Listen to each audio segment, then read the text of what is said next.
Good morning. Welcome to our February enforcement and regulatory update, part of our coffee and compliance series. Thanks all for joining us today. We're going to get things started with a look at what's happened over the past 30 days or so and just some of the main issues we're tracking out there. For those of you that are new to us, joining us, we've had a long-running coffee and compliance series.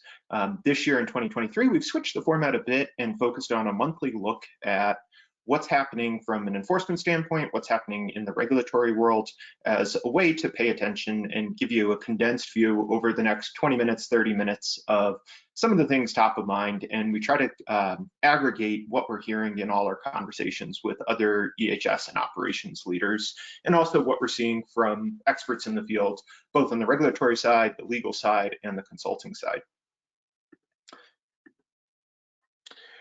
For those of you that don't know me, I'm Ryan Janik. I'm one of the co-founders here at Mapistry. I come from the environmental engineering background, started Mapistry about 9 years ago, and really looking to bring an easier way to run your environmental compliance programs through software. And some of the themes that we're going to talk about are very close to my passions of like getting out of spreadsheets for a lot of the routine compliance stuff. And it's one of the trends that I'll share a little bit more on from the conversations we had with other folks in the EHS community. So Mapistry is a platform that connects your entire team. So if you're rolling down environmental requirements to plant managers, maintenance supervisors, our job is to make it as easy as possible for them to do environmental tasks. And that enables you in an EHS manager, leadership, operation leadership, executive role to actually track that things are getting done, ensure that you're meeting permit and regulatory compliance, and then be able to analyze it. And I'll throw a pitch out there for next week on Tuesday. We're running a webinar. We're releasing our Mercy score dashboard. So these are facility scorecards where we take a bunch of indicators around this, around what you're doing and tracking, and combine it with geographic data on violation and inspection frequency, and also the size of violations to provide a real-time look at how your facilities are scoring. So it's a really great risk analysis tool. It's something we've been developing that we're going to launch next week. So if you're interested, check it out on our website. You can sign up for the webinar. It's going to be next Tuesday.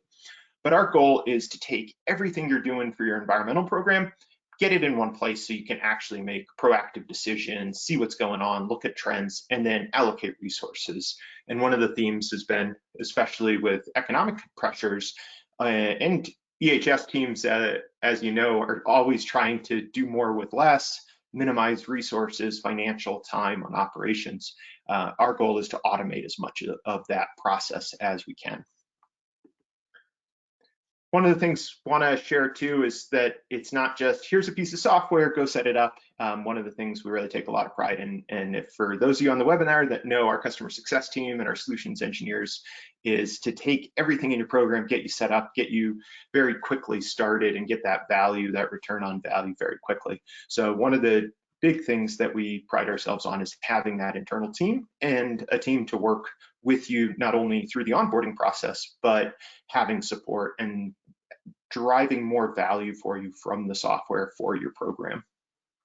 So if you're interested in learning more about Mapistry and what our software program and platform can do for your environmental programs, if you're not already a customer, feel free to reach out. You can always email info@Mapistry or myself, Ryan@Mapistry, to learn more. With that being said, let's jump into what you all are here for to learn about today, is what's going on in the environmental and regulatory world. So a couple things, if you saw messages on LinkedIn from Julianne, she was sharing a lot about this over the past couple of weeks, is EPA's released every year, they do the civil penalties, and you can look at the amounts around Clean Air Act, 117K per violation, Clean Water Act, almost 65K, and this is just a 1-year jump up. It's pretty incredible how much these penalty amounts keep rising in the market. So the 117 one is quite interesting, and especially something that'll come up as we talk about what is kind of top of mind for EHS leaders as you know, as they're thinking about 2023.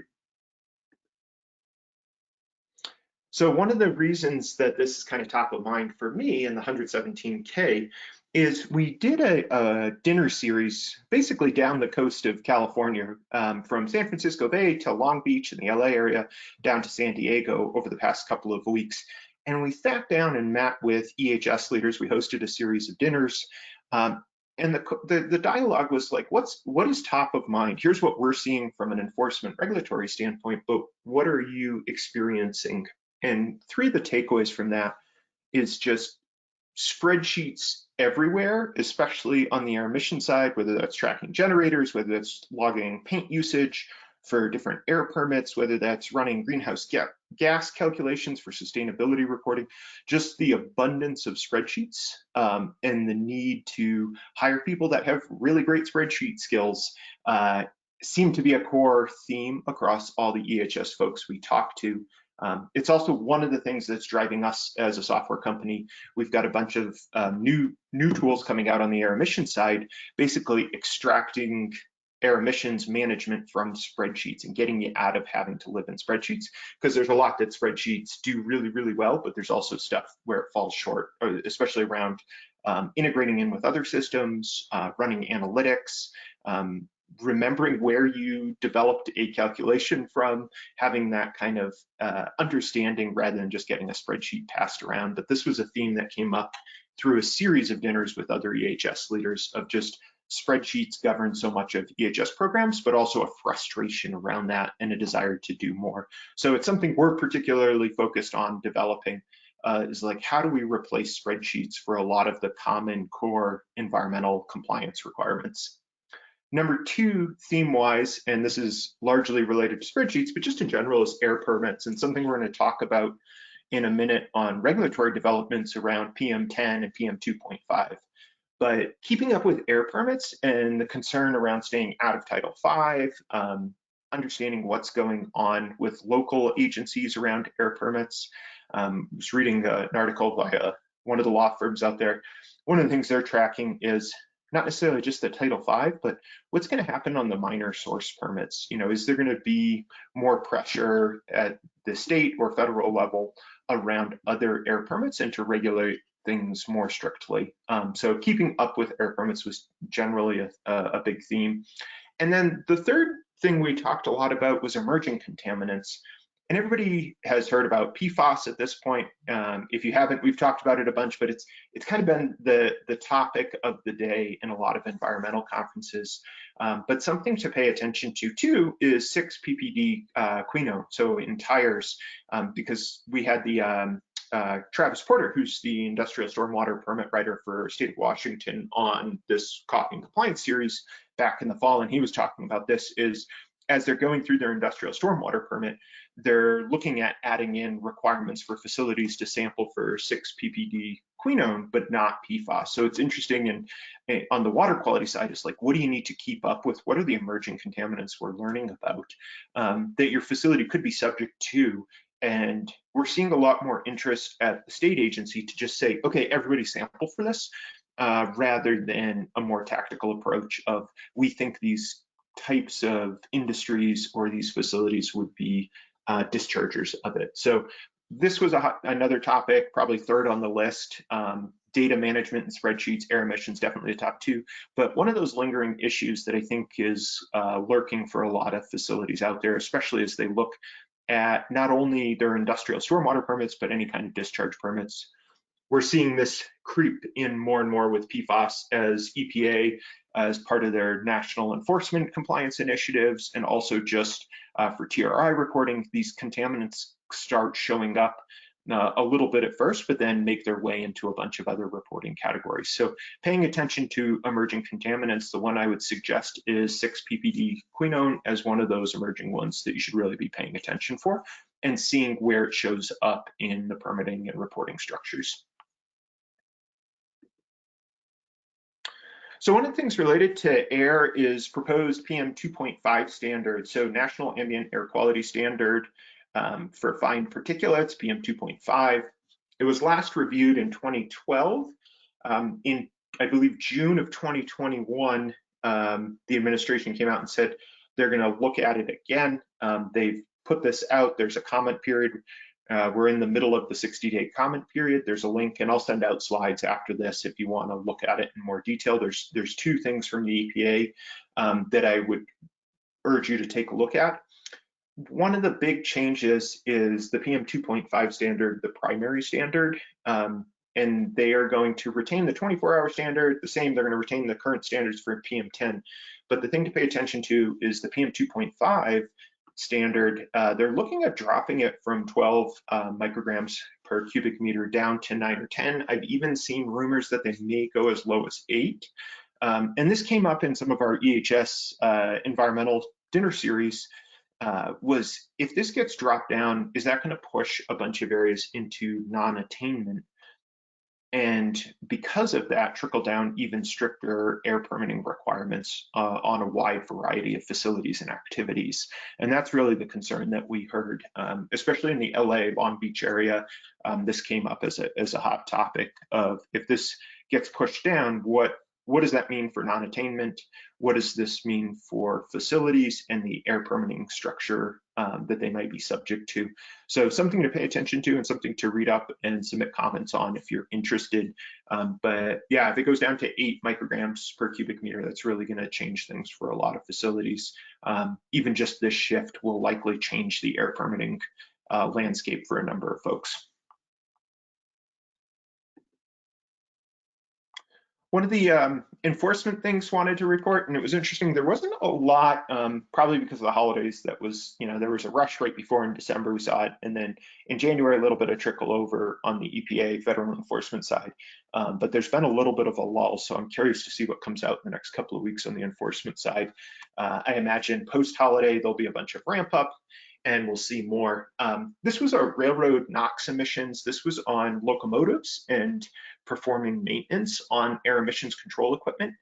And it's an interesting one. It was on locomotives, but this could be widely applicable, and things to look out for on just air emissions control equipment in general, of performing maintenance and keeping maintenance records. Ultimately $42 million the company has to spend on upgrades or all-out replacements on these locomotives, and a $1.35 million penalty. But it was interesting how they cited it in the enforcement order, and even the press release, really around record keeping, something so basic as around doing the maintenance and documenting it. So one of the fundamental parts of environmental controls is not only having the air pollution control equipment in place, but actually documenting it and maintaining it. So that jumped out at me as how is this applicable to other facilities, and thinking about enforcement strategies. One of the things we've seen, especially with COVID, is this idea of enforcement agencies going after the record keeping requirements, because it makes it very easy to send in a request for information from a bunch of your facilities, especially if you operate a number of them, saying, send us all your inspection records, your maintenance records, and using that as justification for enforcement. And it's very easy to say, well, the requirement is to inspect monthly or document maintenance records, and you can't provide any of that. That makes the enforcement process much, much easier. We saw that if you were on the January coffee and compliance around haz waste, of like looking for records. When you don't have the records, that raises alarm bells, and enforcement agencies start looking for other things, looking at other facilities. So one of the best defenses to enforcement actions overall is making sure that you have that core environmental compliance program in place around inspections, around documentation, around record keeping. We see this as a trend time and time again. These really big penalties often start as a record keeping request, and you start pulling on those strings, and then it reveals all sorts of other problems. So the takeaway here is pay attention to the inspection, maintenance, logging, record keeping process, really for anything, whether it be waste or air emissions control equipment. One of the interesting developments in this feeds off the national environmental compliance initiatives that are in draft that were released, but also the Biden administration's focus on environmental justice at the federal level. This is the trickle-down effect of that into California, where the US EPA Region 9 and Cal EPA released a memorandum of understanding, a joint enforcement plan for those of you that have facilities in environmental justice cited areas. you've probably already experiencing enforcement. The stats, about half of EPA enforcement was in areas considered under environmental justice. This joint inspection enforcement program, the task force, when we've seen California do this in other areas, different joint task force is a pretty aggressive enforcement approach and a pretty targeted approach. So if you start seeing yourself fall into these areas, anticipate much more scrutiny from an inspection process and this federal state overlap for enforcement actions. So this is something we're tracking, just seeing how it develops, what it means in practice, and the potential impact for facilities on their day-to-day operations. And does this change, does this increase, which I imagine it will, the amount of enforcement that is done on facilities in California that are located in environmental justice areas? So California is often leading the way in a lot of these enforcement actions. This joint enforcement, I imagine there'll be other states that do something similar. We've seen a bunch of state attorney generals sign on for different climate change provisions, environmental justice stuff. These often indicate that they want to partner at a federal level, especially under the current administration, to run enforcement actions. So with that, I'm open to any questions people in the audience have on what we shared today or what we've talked about on previous Coffee and Compliance. Last time we shared a little bit around some of the national enforcement compliance initiatives and things to pay attention to coming out nationwide, and a couple of the enforcement cases around waste issues and keeping manifests and all. But if anybody's got any questions for me today, feel free to submit it. Also open to any feedback on format, or if you would like different speakers or topics covered on this monthly series. We're trying to do a quick snapshot, give you a full take on what's in the news, what's happening from enforcement to regulatory side that folks in environmental leadership management roles really are thinking about.